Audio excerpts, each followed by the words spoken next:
Hello नमस्ते good morning सबैजनालाई। आज चाहिँ म for the first time Prague जाँदैछु। म चाहिँ अहिले ब्रुनोमा छु, चेक रिपब्लिक। अनि अस्ट्रियाबाट चाहिँ ब्रुनो एकदमै नजिक छ, 1.5 घन्टामा चाहिँ हजुरले ट्रेनमा आउन सक्नुहुन्छ। अनि इट विल कस्ट अराउन्ड 11देखि 15 युरो। अनि डिपेन्डिङ अपन टाइम त्योभन्दा महँगो हुन्छ। र यहाँ ब्रुनोबाट चाहिँ प्राग 2.5 घन्टा लाग्छ। अहिले चाहिँ म बिहान नै जाँदैछु, किनभने बिहान गयो भने सबै हेर्न भ्याउँछ, फर्किनु पनि भ्याउँछ। सो आज मेरो प्रागको जर्नी कस्तो हुन्छ म हजुरहरूलाई देखाउँछु। प्लस म पनि उत्तिकै राम्रो छ। युरोपियन कन्ट्रीहरू लौ उस्तै हुन्छ, सबै जहाँ गए पनि आर्किटेक्ट भन्ने सुनेको। प्राग पनि चेक रिपब्लिक पनि त्यस्तै छ, डिजाइनहरू यताउति हेरेर। हेरौँ। Hello guys, we are heading to Prague, Czech Republic. यो चाहिँ युरोपको एकदम राम्रो सिटीमा पर्छ। सिजन बानीहरू सेलिब्रेटहरू नेपालको आउनु भएको थियो धेरैजना। अनि यु विल सी आज कस्तो हुन्छ के हुन्छ। वेदर त खासै त्यति राम्रो छैन, त्यही पनि will try to capture all the videos and photos हुन्छ नि राम्रो खालको। We will see. Stay tuned guys.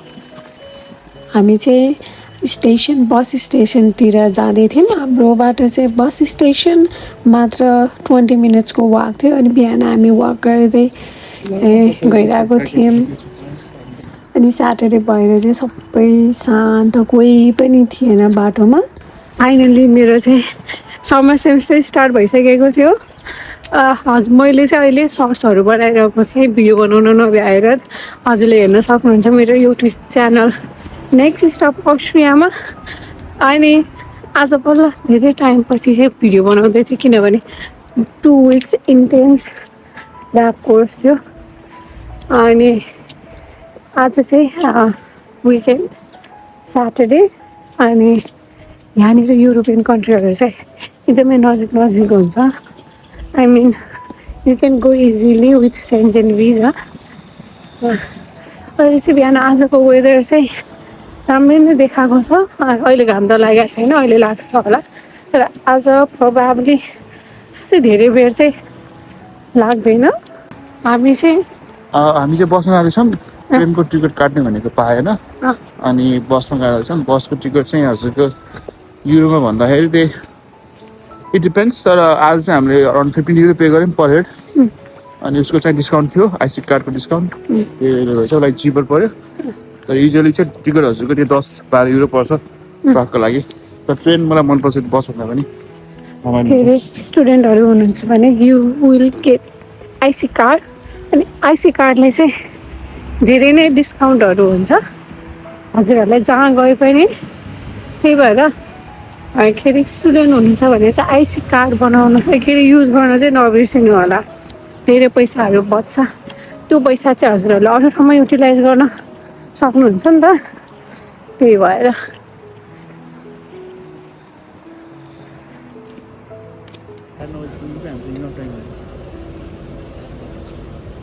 हामीलाई ब्रुनोबाट प्राग पुग्न चाहिँ 2.5 घन्टा लागेको थियो। अनि हामी चाहिँ फ्लेक्स बसमा गएको थियौँ। फ्लेक्स बसमा चाहिँ जाँदाखेरि चाहिँ 2 जनाको सस्तो परेको थियो। डिपेन्ड्स अब हजुरले कुन बेलामा टिकट काट्नुहुन्छ। अनि हामी बिहानै अराउन्ड 9:30 बजे नै हामी प्राग पुगेको थियौँ। हामी बिहानै हिँडेको थियौँ। अनि सुरुमा चाहिँ हामीले झरेर चाहिँ ब्रेकफास्ट खायौँ। हामीले चाहिँ स्टारबक्समा क्रसन र क्यापुचिनो खाएको थियौँ। अनि it was very good morning भनौँ न ओभरअल। अनि त्यसपछि हामी चाहिँ स्टेसनतिर लाग्यौँ। हामी चाहिँ हाम्रो फर्स्ट डेस्टिनेसनमा हामी चाहिँ प्राग आइपुग्यौँ। यहाँ हामी अब टिकट काट्दैछौँ। 1 टिकट सस्तो पर्छ। त्यसपछि टिकट काटेर हामी चाहिँ अब यहाँ क्यासेल घुम्न। यहाँनिर चाहिँ यस पार्नु हुँदैन अरे, यहाँनिर चाहिँ मेट्रो हुन्छ अरे।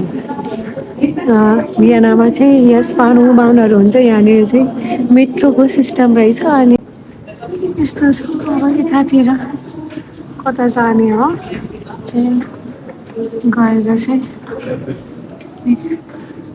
उहाँले चाहिँ 24 आवरको चाहिँ ट्रेनको टिकट काट्दै हुनुहुन्थ्यो मेट्रोमा, मेट्रो भन्दा पनि स्टेसनमा भनौँ। अनि त्यसमा चाहिँ अब हजुरहरूले चाहिँ त्यहीँनिर टिकट काउन्टर बाहिर हुन्छ, अनि आफूलाई अब कति आवरको लागि चाहिएको हो त्यही अनुसारको चाहिँ टिकट काट्न सक्नुहुन्छ। अनि हामीले टिकट काटिसक्यो। प्रागको लागि चाहिँ प्रागकै टिकट काट्नुपर्छ।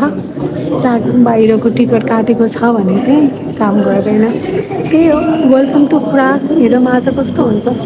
I will keep you updated. त्यही मेरो पनि फर्स्ट टाइम हो।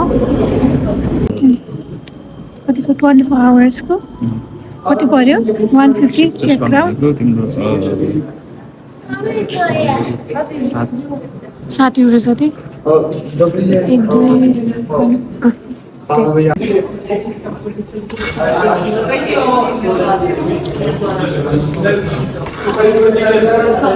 स्क्यान मात्र गर्ने हो, आइट पर त्यो पनि काट्छ। स्ट्याम्प गर्ने त्यति मात्रै हो।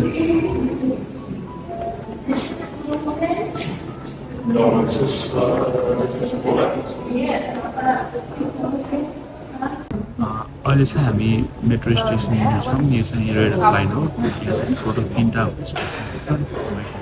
मेट्रोको लागि।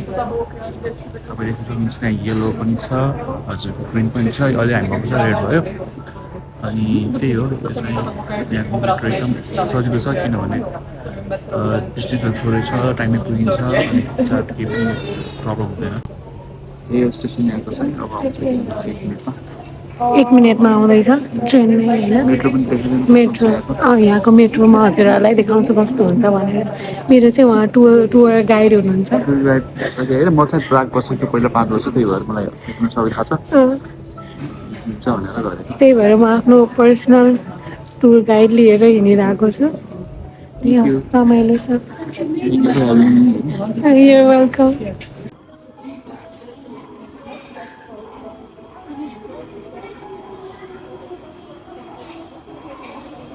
यहीँनिर आइदिरहेको अरे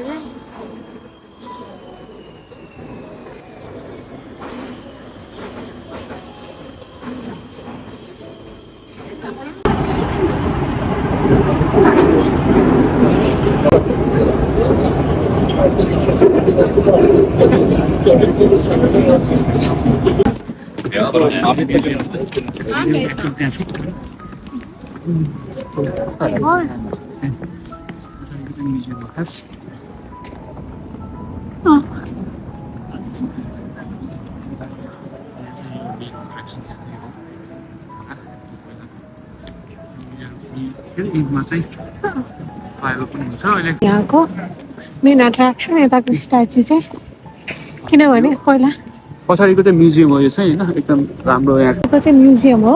अनि भित्र जानको लागि चाहिँ अपोइन्टमेन्ट जुन पाइले अपोइन्टमेन्ट पर्छ या टिकट काट्नुपर्छ होइन। यति जान अलाउ हुँदैन। युजली कुनै दिन चाहिँ खोलेको हुन्छ, तर एकदम इयरली दिन या त्यसै हेरेको हुन्छ। अनि यहाँ यो चाहिँ हुन्छ नि मुटु हो प्रागको मेन स्टार्टिङ पोइन्ट। यहाँबाट हामी हिँडेर चाहिँ प्राग क्यासलदेखि लिएर हजुरको चार्ज ब्रिजहरू छ नि, यहाँबाट सबै हिँडेर पनि पुगिन्छ। तर अब इट डिपेन्ड्स, अब प्राग हिँड्यो भने चाहिँ दिनभरि पनि भ्याउँदैन होला सायद, तर आज हामी सकेसम्म वक गरेर ट्राई गर्छौँ।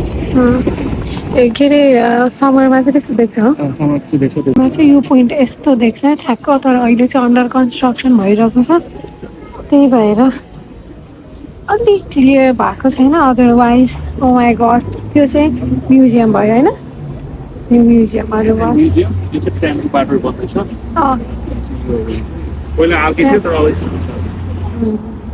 Please continue. यो चाहिँ यहाँको, यो चाहिँ यहाँबाट अब सुरु भयो अघि भने यहाँबाट यो म्युजियम हो। यहाँबाट चाहिँ अब स्टार्टिङ पार्ट न घुम्नको लागि यहाँबाट वक गर्दा गर्दै हजुर यहाँबाट चार्ज ब्रिज भन्ने एकदम पपुलर छ होइन प्रागको, त्यहाँ पुगिन्छ।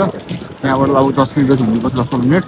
अनि त्यो बाटोहरूमा चाहिँ हजुरले यहाँको एकदम धेरै हिस्टोरिकल कुराहरू देख्नुहुन्छ होइन।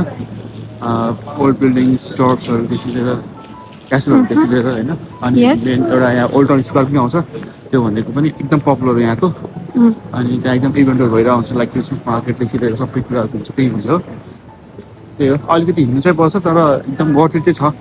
मेन कुरा चाहिँ यो प्राग चाहिँ जुन जसलाई यो हिस्ट्रीको बारेमा नलेज छ, अलिकति यो पहिलाको वर्ल्ड वारहरूदेखि लिएर त्यस्तो मान्छेहरू एकदम भेट्छ, किनभने सबै पुरानो बिल्डिङहरू छ अनि क्यासलहरू छ। अनि त्यसपछि अब यति धेरै छ कि अब हामी अब त्यो मलाई पर्सनल इन्ट्रेस्ट छैन क्या, त्यही भएर चाहिँ म अलिकति झुक्किन्छु, किनभने मलाई यस्तो केही पनि थाहा छैन नि त हिस्ट्रीको कुराहरू।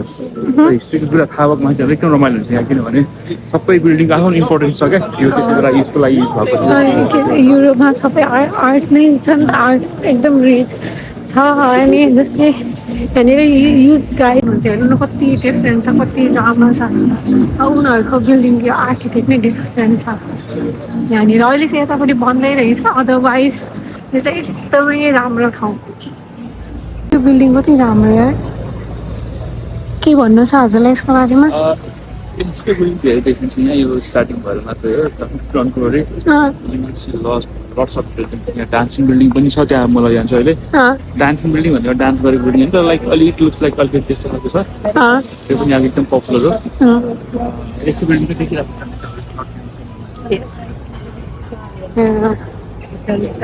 यहाँको हिस्टोरिकल ट्रामहरू के भनिन्छ न। यो ट्रामहरू चाहिँ यिनीहरूले पहिलेदेखिको पुरानो भएर चाहिँ अहिलेसम्म राखिरहेको छ प्रिजर्भ गरेर। त्यसको अब छ नि चेकको अलिकति इम्पोर्टेन्स छ। नयाँ ट्राम पनि कता आइरहेको छ, त्यो पनि खिच्दा हुन्छ। त्यो चाहिँ मोडर्न ट्रामहरू हो, त्यहाँ चाहिँ एसी सबै छ। ट्राम छ क्लासिक, टटिङ गर्दै आउँछ, टटिङ गर्दै आउँछ। त्यो चाहिँ मोडर्न ट्राम हो। यसमा चाहिँ वाइफाई एसीदेखि सबै कुरा हुन्छ। अनि त्यही भित्र टिकट पनि काट्नु मिल्छ। टिकट काट्नु सबै मिल्छ, त्यही पनि यो चाहिँ अहिलेको हुन्छ नि त्यो हिस्टोरिकल पछि चाहिँ यो आएको। नाइस। भियनामा छैन यो। भेनाको भन्दा राम्रो छ यहाँको, भेनाको भन्दा यहाँको राम्रो छ। यहाँको मान्छे पनि राम्रो छन्, ट्राम पनि राम्रो छ, मेट्रो पनि राम्रो छ, यहाँ सबै राम्रो छ, सफा पनि छ नि त। हेर नि स्ट्रिक्ट छ।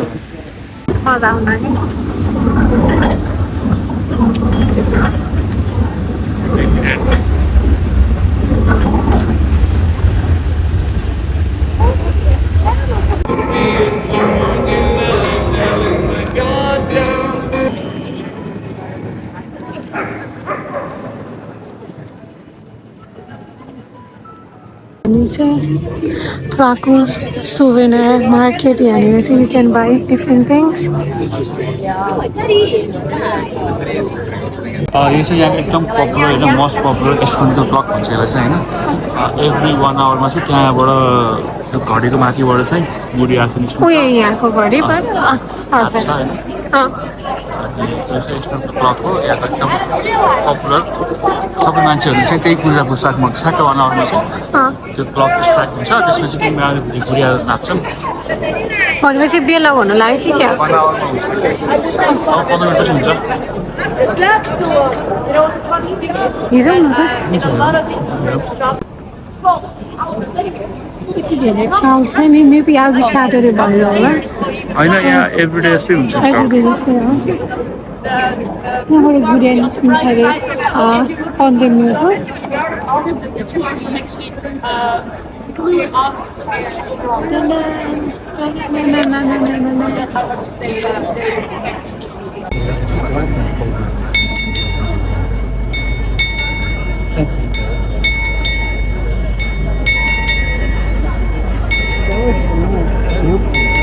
Oh yeah.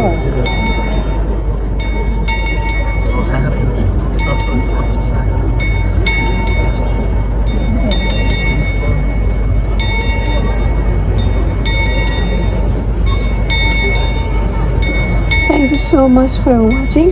अरू भिडियोजहरू चाहिँ म अर्को भिडियोमा बनाएर हाल्छु। त्यतिको लागि चाहिँ थ्याङ्क यू सो मच।